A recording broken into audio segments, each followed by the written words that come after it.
Welcome to ವಿವಾನ ದತ್ತಿ YouTube channel. ಇವತ್ತು ವಿಷಯ ಏನಪ್ಪ ಅಂದರೆ, ನಾವು 4 ಗಂಟೆಗೆ ಎದ್ದ ತಕ್ಷಣ ದೇವಸ್ಥಾನ ಎಲ್ಲ ಹೋಗಿ ಪೂಜೆ ಮಾಡ್ಕೊಂಡು ಬಂದೆ. ಬೋರ್ ಹತ್ರ ಬಂದರೆ ನೀರು ಸಿಗಲಿ ಅಂತ ಬೋರ್ಗೆಲ್ಲ ಪೂಜೆ ಮಾಡಿದ್ವಿ. ಅಲ್ಲ ಸುತ್ತು ರೌಂಡ್ ಹಾಕೊಂಡು ಸಾಮಾನು ಕಡ್ಡಿ ಎಲ್ಲ ಅಣಿಸಿ ಕರ್ಪೂರ ಅಣಿಸಿ ಎಲ್ಲ ಪೂಜೆ ಎಲ್ಲ ಮಾಡಿದ್ವಿ ಫ್ರೆಂಡ್ಸ್. ಚೆನ್ನಾಗಿ ನೀರು ಸಿಗಲಿ ಅಂತ ದೇವ್ರ ಹತ್ರ ಬೇಡ್ಕೊತಿದ್ವಿ ಫ್ರೆಂಡ್ಸ್. ಊರಿನೆಲ್ಲ ಸಾಕ್ತೀನಿ.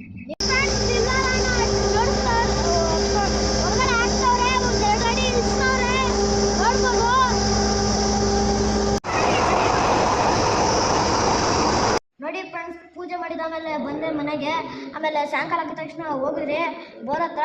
1000 ಅಡಿ ಹೊಡೆದ್ರು, ನೀರು ಸಿಕ್ಕಿಲ್ಲ. 1200 ಅಡಿನೂ ಹೊಡೆದ್ರು, ನೀರು ಸಿಕ್ಕಿಲ್ಲ. 1060 ಅಡಿ ಹೊಡೆದ್ರು, ಅದು ಸಿಕ್ಕಿಲ್ಲ. 1200 ಅಡಿ ಹೊಡೆದ್ರು, ಸಿಕ್ಕಿಲ್ಲ. ಆದರೆ 1120 ಹೊಡೆದ್ರು, ಆದರೂ ಸಿಕ್ಕಿಲ್ಲ ಫ್ರೆಂಡ್ಸ್. ಆಮೇಲೆ 1500 ಹೊಡೆದ್ಮೇಲೆ ಹುಡುಕ್ದ್ರಿ, ಅದು ಸಿಕ್ಕಿಲ್ಲ. ಆಮೇಲೆ 1800 ಹೊಡೆದ್ರಿ, ಸಿಕ್ಕಿಲ್ಲ. ಆಮೇಲೆ 1850 ಅಡಿಗೆ ಸಿಕ್ಕಿತ್ತು ಫ್ರೆಂಡ್ಸ್ ನೀರು. ಫುಲ್ಲು ಖುಷಿ ಆಗಿಬಿಟ್ಟೆ. ಆಮೇಲೆ ಮನೆಗೆ ಬಂದು ನಮ್ಮಮ್ಮಗೆ ಹೇಳಿದೆ, ಅಮ್ಮ ನೀರು ಸಿಕ್ಬಿಡ್ತಮ್ಮ, ಬಾಮ್ಮ ನೋಡ್ಕೊಂಬರಕ್ಕೆ ಹೋಗೋಣ. ನೋಡಿದ್ದ ಆಮೇಲೆ ನಮ್ಮ ಬೋರ್ ಕ್ಯಾಪ್ಟನ್ನು ರಾಜಣ್ಣ, ನೋಡಿ ರಾಜಣ್ಣ ಅವ್ರು ಬಂದಿದ್ರು ಮನೆಗೆ.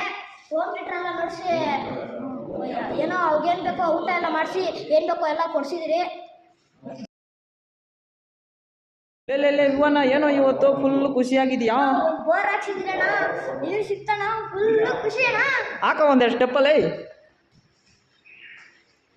ಸಾಕ್ ಬರ ಡಮಲ್ ಡೆಮಿಲ್ ಟಕ್ಕ.